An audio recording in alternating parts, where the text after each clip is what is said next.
by the legislature, and then DeVal Patrick vetoed it.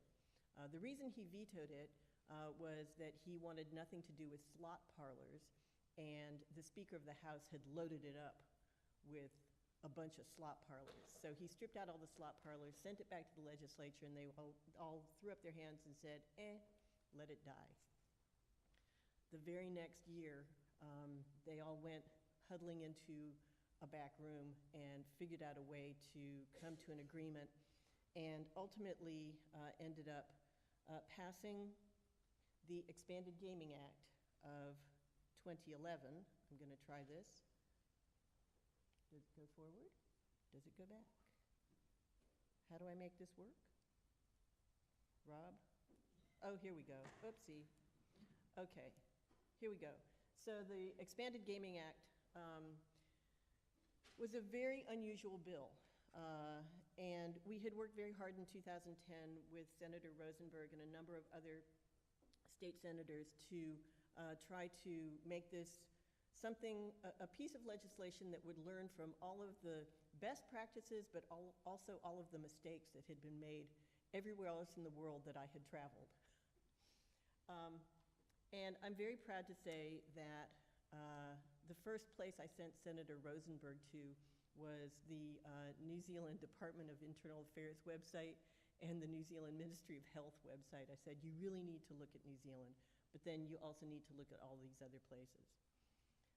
Imagine my surprise when I read all the way through all of the sections of the bill, and I got to section 71, where it said that the Massachusetts Gaming Commission, this newly established, highly independent regulatory agency, is required to establish an annual research agenda to assist in understanding the social and economic effects of casino gambling in Massachusetts, and in making annual scientifically based recommendations to the legislature, which will then be implemented in regulation.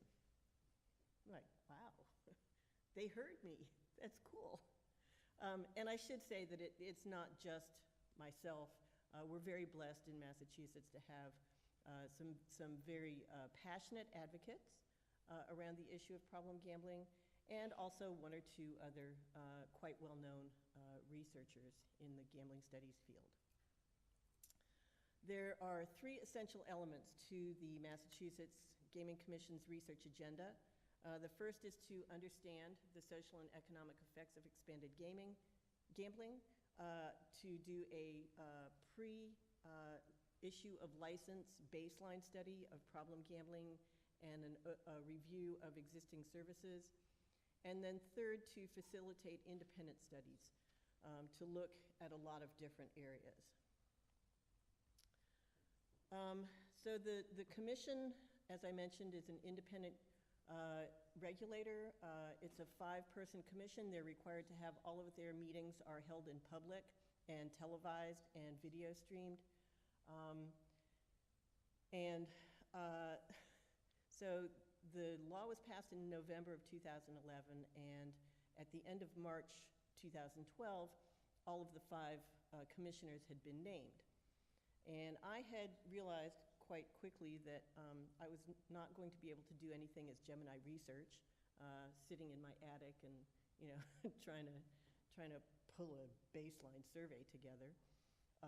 So I went to the people that I knew at the University of Massachusetts School of Public Health, where I had an adjunct position. And I said, hey guys, I think there's gonna be a big research project. Maybe we should try for it. And they're like, oh yeah, that sounds great. What do we do now? I said, well, let's have a meeting. Let's find out if there's faculty that are interested in this issue and see what we can do. So this is actually a slide that I prepared for our first meeting with 2 of the commissioners. We were only allowed to meet with 2 of the commissioners. We couldn't meet with 1 of the commissioners because then none of the other commissioners would know what happened in the meeting, and we couldn't meet with 3 or more of the commissioners because that would be a quorum and it would have to be televised. So all meetings were held with 2 commissioners and 2 commissioners only. And the commissioners that we met at the first meeting were Bruce Stebbins and Enrique Zuniga. And actually, about 6 months later, or maybe a year, it was quite some time later, Bruce Stebbins came up to me and he said, you know, you scared the hell out of us with that PowerPoint thing. He said that slide was really scary. You knew the statute better than we did, and we were the commissioners. So what this shows you is that this was sort of, you know, my attempt to say, okay, you need to do a baseline study, and then you have all of this other research activity that you've got to do. You have to, the research has to report back to the commission has to report back to the legislature. All of the stuff over here is about how you're going to get funding to do your research, and by the way, none of that funding starts to flow until after your licenses are issued, so you might want to think about how you're going to find money to do your baseline study. They went, oh, is it expensive? I said, yes, I'm afraid it probably is. This was the process that we went through for the selection of our team. We met over the summer with the Gaming Commission, and the commission held a large number of public education forums, which were not just for themselves, but also for the public. In October of 2012, which was much later than I had hoped it would be, they issued a request for information, which was basically, you know, anybody who wants to can tell us how they think this research agenda should happen. They got 6 responses, and then the next month they issued a request for research services, also known as a request for proposals, and they received 4 responses to that. It took them quite a long time to, or I felt like it took them a long time to decide that they had 2 candidates that they wanted to hear oral presentations from, and then they took quite a long time, in my opinion, to make a decision, because we were obviously the winning candidates. I should mention that when they put out the RFP, they used Rob's theoretical framework report to basically frame what they wanted for a social and economic impact study. So by bringing Rob in as my co-investigator, I felt that gave me just a slight little edge. It doesn't hurt to have the author of the report on your project. So this is just to give you an idea. This is a first of its kind gambling monitoring system. I think, Max, you may recall sitting with the Swedes, maybe over a bottle of wine, perhaps more likely over a bottle of tea, talking about, you know, that you really needed to build a system that was going to pay attention to a lot of indicators over time that would provide all of the stakeholders with a neutral base for strategic analysis and decision making. This is what it is. This is what we're building in Massachusetts. We're using Rob's analytic framework, and we are using multiple methods, research strategy. We're doing a lot of different things. We're employing primary and secondary data. We're doing qualitative and quantitative methods.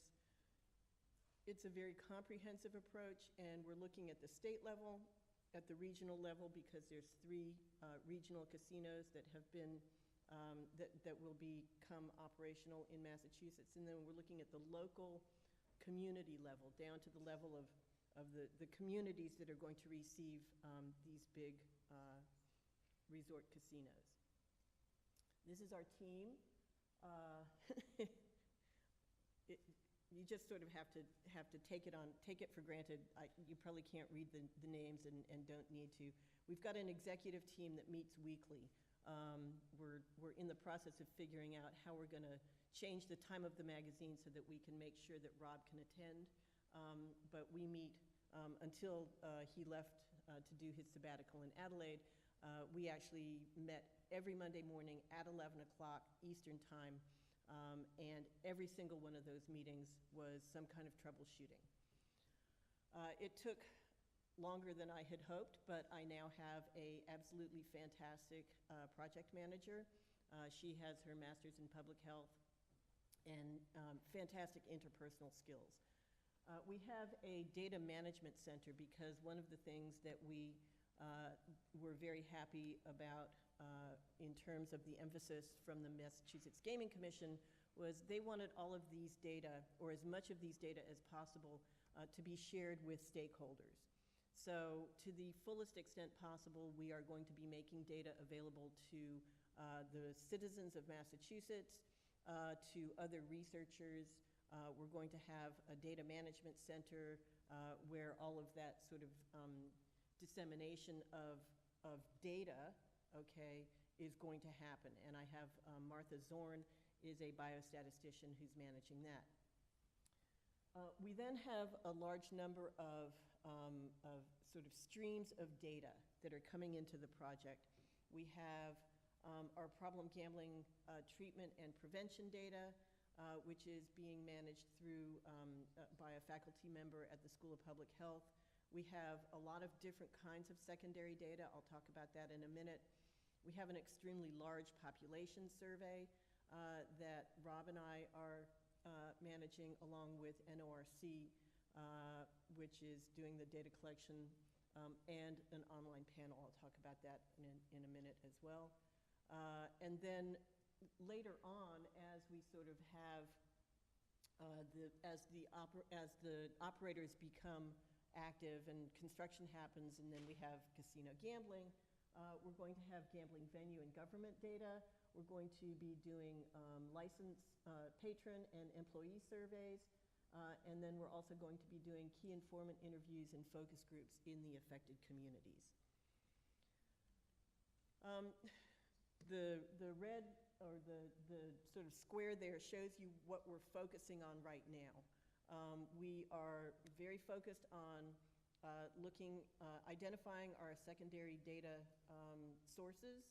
We are working on the services scan. We are deeply involved in a baseline population survey, and we are just about to begin, as soon as the slot parlor license is announced at the end of next week, we'll be going into the field with a targeted survey of the community that will be receiving that facility. And it's one of 3 possible communities, so we couldn't start the targeted survey until we knew who the successful applicant was going to be. This is our, the baseline study is intended to establish baselines of all of the social and economic variables with a particular focus on gambling, problem gambling, and existing programs. This list of social and economic indices may look familiar from Rob's earlier presentation. It's basically what the commission told us they wanted us to look at.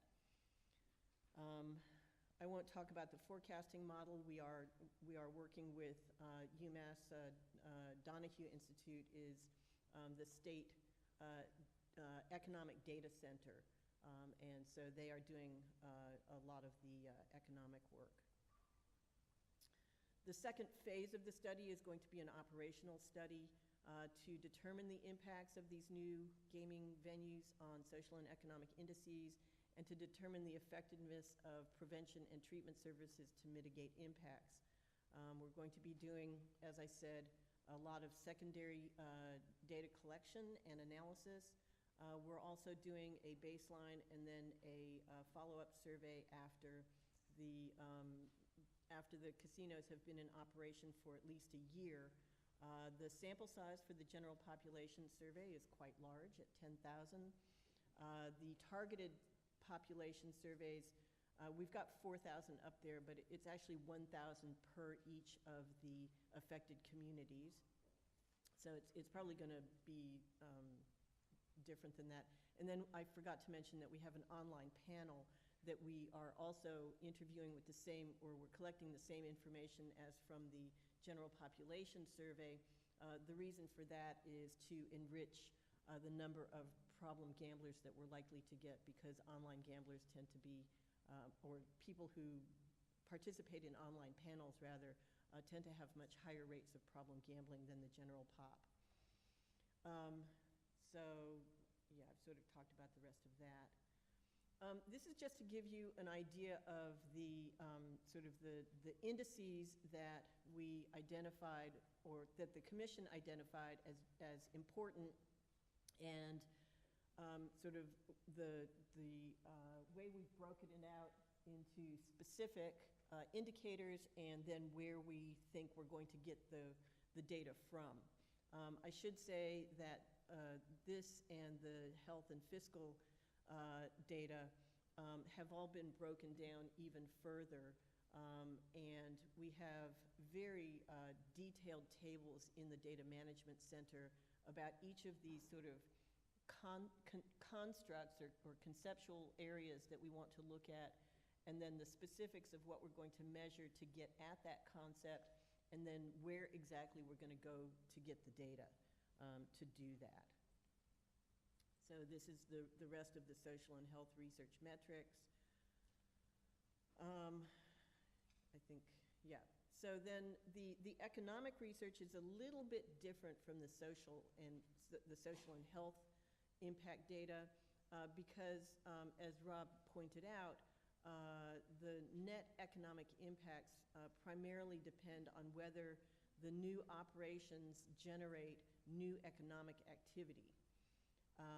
And so we're going to be looking at both gambling and non-gambling types of revenue. We're looking at whether revenue is recaptured from Massachusetts residents that are presently going out of state to gamble at casinos. We're looking to see if we're going to get out-of-state people coming in to gamble. And we're looking at whether people who are gambling on other forms of gambling in Massachusetts redirect their expenditures and to the casinos from, say, our very successful state lottery. We're going to work to compare to baseline and see what we can do to isolate the impacts of the casinos. Not everyone realizes, but I've heard Rob make the point a number of times, that introducing domestic casinos can actually result in out-of-jurisdiction casino gambling or spending because people get used to learn how to gamble inside your domestic casino, or they get used to it and they go, oh, I want to go where the real gambling is in Las Vegas or in Macau. 7 minutes? Okay, I'll be talking faster and faster. Okay, moving along. These are some of the metrics that we're starting to look at on the economic side. So I just want to sort of finish up by talking about our progress to date. Imagine my surprise moving from my work as a longtime consultant to working in an extremely large state university. There were all kinds of people that I had to meet with. There were budget people, there were Office of Grants and Contracts people, there were ethics protocol people, there were business office people, there were, oh, we need to teach you how to learn how to use your travel card, you can't charge for this and that. I'm like, but I have a credit card there. Oh, you can't use that, it's a project. Down to the lady who called me one day and she said, yes, I'm down in the business office and I noticed that you're on the epidemiology faculty, but your office is not numbered 4. Doesn't start with 4. So are you on the 4th floor or not? I said, no, I'm on the 3rd floor. She said, well, you can't be on the 3rd floor because you're in epi, so you have to be on the 4th floor. I said, well, they didn't have an office open on the 4th floor, so they put me on the 3rd. She said, well, you really should talk to somebody about getting on the 4th floor because it's very hard for us. Said, oh, you have no idea how complicated you've just made my life. Contracts and budget took a really long time. We actually have a commitment from the commission for a 6-year project, but in order to get the baseline survey started, we had to carve some pieces of our statement of work out to just get the baseline study implemented. So we're working on a 15-month budget right now. We have a 2-year budget extension that's going to be put in place in the next few months. We had to get an interagency services agreement between the Massachusetts Gaming Commission and the University of Massachusetts Amherst. And then we had to get both Massachusetts State and Massachusetts Gaming Commission ethics compliance initiated because the Massachusetts Gaming Commission has adopted an enhanced code of ethics, which means that nothing is secret for the commission or for any of their employees, which we all technically count as. We were able to get into the field with our baseline population survey. I'm happy to say it took a lot of work, finalizing the questionnaire, getting the questionnaire translated. We are administering the questionnaire via the web, self-administered questionnaires, and then a final modality is through telephone interviews. We're using a quite new sampling strategy called address-based sampling, which is basically made possible by the fact that the United States Postal Service has made all of its delivery sequence files available for commercial use. So you can buy all of the addresses in Massachusetts, for example, where mail can be delivered, and that's your sampling frame. And fieldwork started, I'm sorry to say, on September 11th, which is a big date in the United States. So we were not thrilled with the date, but we were happy to get in the field.